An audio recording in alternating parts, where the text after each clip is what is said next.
అందరికీ నమస్కారం అండి. తెలంగాణ రాష్ట్ర ప్రభుత్వ ఉద్యోగులకు కొత్త పీఆర్సీ ఎప్పటి నుంచి అమలు చేస్తారు? సిపిఎస్ రద్దు ఎప్పుడు? ప్రభుత్వాన్ని ప్రశ్నిస్తూ లేఖ రాసిన హరీష్.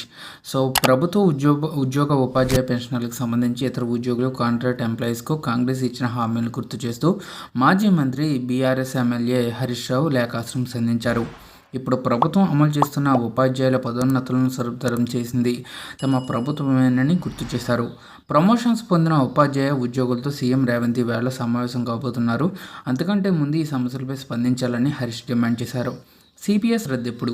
గతంలో కేసీఆర్ ఇచ్చిన పీఆర్సీ కంటే గొప్పది ఇస్తామని ఎన్నికల్లో కాంగ్రెస్ హామీ ఇచ్చింది. కర్ణాటకలో కొత్త పీఆర్సీ ఇప్పటికే అమల్లోకి వచ్చింది.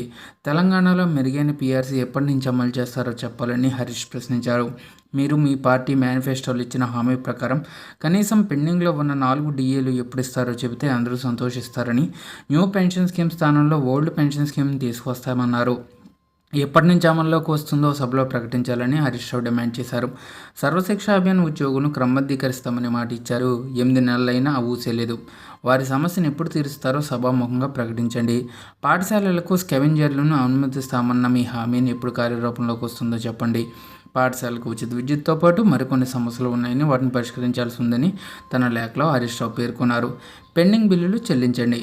బదిలీ అయ్యి ఇప్పటి వరకు ఆ బడిలో చేరని ఎస్జిటి ఉపాధ్యాయులను వెంటనే రిలీవ్ చేయాలని హరీష్ చెప్పారు. బదిలీలతో ఖాళీ అయిన పాఠశాలలో అవసరమైన మేరకు విద్యా వాలంటీర్లను నియమించాలని సూచించారు. మధ్యాహ్న భోజన పథకానికి సంబంధించి పెండింగ్ బిల్లులను వెంటనే చెల్లించాలని లేఖలో తెలిపారు. మధ్యాహ్న భోజన పథకం వర్కర్ల వేతనాలు కూడా పెంచుతామని చెప్పారు. బీఆర్ఎస్ ప్రభుత్వం తీసుకొచ్చిన పాఠశాల విద్యార్థులకు ఉదయం పూట ఇచ్చే టిఫిన్ పథకాన్ని కొనసాగించాలని డిమాండ్ చేశారు.